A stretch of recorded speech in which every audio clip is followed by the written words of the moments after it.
دوستو آج میں آپ کو پریزاد اور زرجانہ کی کہانی سنانے لگی ہوں تو شروع کرتے ہیں آج کی کہانی۔ والدہ ایرانی اور والد پٹھان فیملی سے تھے۔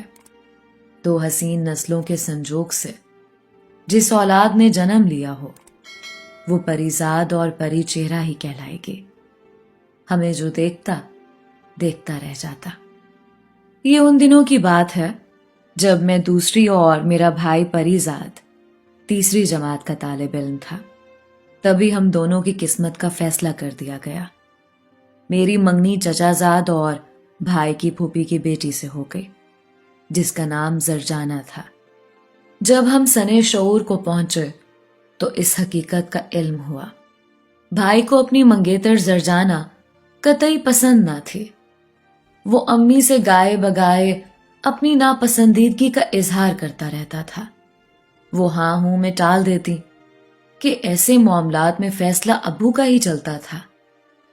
وقت گزرتا رہا، بھائی کی تعلیم مکمل ہو گئی تو اس کی شادی کے چرچے ہونے لگے۔ وہ پہلے ہی زرجانہ سے شادی سے انکاری تھا۔ اب کھل کر کہہ دیا کہ مجھے یہ لڑکی پسند نہیں، ہرگز اس سے شادی نہیں کروں گا۔ والد صاحب سختی سے اپنے فیصلے پر قائم تھے اور بھائی ضد پر اڑا تھا کہ شادی کسی سے بھی کر دیں، انکار نہیں کروں گا مگر زرجانہ سے نہیں۔ جانے کیا وجہ تھی کہ اس کو اپنی منگیتر سے چڑ ہو گئی تھی۔ غالباً وہ زرجانہ سے زیادہ اس کی والدہ یعنی اپنی پھوپھی کو ناپسند کرتا تھا۔ والد صاحب نے شادی کی تاریخ رکھ دی، بیٹے کی ایک نہ سنی، کہا کہ چل کر میرے ساتھ اپنے ناپ کے جوڑے درزی سے سلواؤ، شادی میں کم دن رہ گئے ہیں۔ ابو کا گھر کے ہر فرد پر روب تھا۔ جب انہوں نے پریزاد کو گاڑی میں بٹھایا تو وہ بنا ہیل و حجت ان کے ساتھ ہو لیا۔ کپڑا خریدا گیا اور پھر درزی کو ناپ دے کر جوڑے سلوانے کا آرڈر دے آئے۔ جس روز بھائی نے اپنی شادی کے جوڑے اٹھانے تھے، والد صاحب نے رسید دیکھ کر کہا کہ جا کر جوڑے لے آؤ۔ رسید لے کر بھائی چلا گیا۔ وہ صبح کا گیا شام ہو گئی، واپس گھر نہ آیا۔ والد کام سے لوٹے تو پوچھا پریزاد کہاں ہے، کیا جوڑے لے آیا ہے؟ والدہ نے بتایا کہ وہ ابھی تک گھر نہیں آیا۔ ابو کو فکر ہوئی، اسی وقت ٹیلر کے پاس پہنچے۔ اس نے بتایا کہ آپ کا بیٹا میرے پاس نہیں آیا، ہاں جوڑے تیار ہیں، آپ لے جائیں۔ اب والد صاحب کو فکر نے گھیرا۔ جہاں تک پہنچ تھی اور گمان تھا کہ پریزاد وہاں موجود ہوگا، وہ گئے، ہر جگہ پتہ کرایا، بھائی کو ملنا تھا اور نہ ملا۔ جانے وہ کہاں چلا گیا تھا۔ اتفاق کہ اسی دن پھوپھی بھی زرجانہ کی شادی کے جوڑے اپنے درزی سے لائی تھیں۔ وہ خوش جوڑے ٹرائی کر رہی تھی کہ ٹھیک سلے ہیں یا نہیں۔ امی نے بھی انسلا کپڑا پھوپھی کو بھجوا دیا تھا کہ جب تم زرجانہ کے کپڑے سلوانے جاؤ تو بری کے جوڑے بھی سلوا لینا تاکہ صحیح سل جائیں۔ ساتھ ہی سلائی کی رقم بھی دے دی تھی۔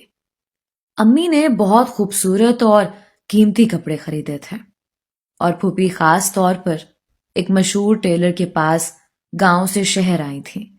واپسی میں اس خیال سے ہمارے گھر آ گئی کہ شام ہو رہی تھی۔ سوچا کہ بھائی کو کہوں گی اپنی گاڑی میں گھر چھوڑ آئیں گے اور بری کے سلے ہوئے جوڑے بھی بھابھی کو دیتی جاؤں گی۔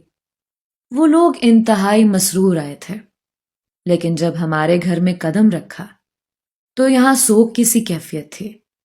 سبھی کے چہرے اترے ہوئے، سب بہت پریشان تھے پریزاد کی گمشدگی کی وجہ سے۔ ہماری رونی شکلوں کو دیکھ کر پھوپھی نے پوچھا، خیر تو ہے؟ خدا نہ خواستہ کوئی برا واقعہ تو پیش نہیں آ گیا؟ یہ شادی کا گھر ہے مگر ہر شخص اداس ہے، قبرستان کی سی خاموشی چھائی ہوئی ہے۔ ان کا اتنا کہنا تھا کہ والدہ کی آنکھوں سے چھم چھم آنسو گرنے لگے اور نین نیر بہانے لگے۔ اب تو پھوپھی کو بھی تشویش ہوئی کہ کوئی سنگین معاملہ ہو گیا ہے۔ بالآخر ان کو بتانا پڑا کہ پری زاد صبح شادی کے جوڑے لینے گیا تھا، ابھی تک نہیں لوٹا ہے۔ ٹیلر ماسٹر سے معلوم کیا تو اس نے بتایا کہ وہ ادھر نہیں آیا، بہت ڈھونڈا، اس کا کچھ پتہ نہیں چلا، اسی لیے ہم لوگ پریشان ہیں۔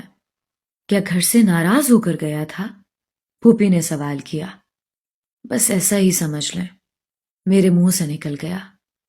کسی بات پر ناراض تھا، وہ ابھی شادی نہیں کرنا چاہتا تھا اور امی ابو زبردستی کر رہے ہیں۔ میں نے بس اسی قدر بات منہ سے نکالی، لیکن میری چھوٹی بہن نے کہہ دیا کہ وہ زرجانہ کو ناپسند کرتا ہے، اس لیے وہ شادی سے انکاری ہے، اور یہ جھگڑا بہت دنوں سے چل رہا تھا۔ اس نے کہہ دیا تھا کہ اگر میرے ساتھ زبردستی کی گئی تو میں گھر سے بھاگ جاؤں گا یا خودکشی کر لوں گا، مگر ابو نے اس کی بات نہ سنی اور شادی کی تاریخ رکھ دی۔ ایسا تو لڑکے اسی وقت کرتے ہیں جب وہ کسی اور لڑکی کو پسند کرتے ہیں۔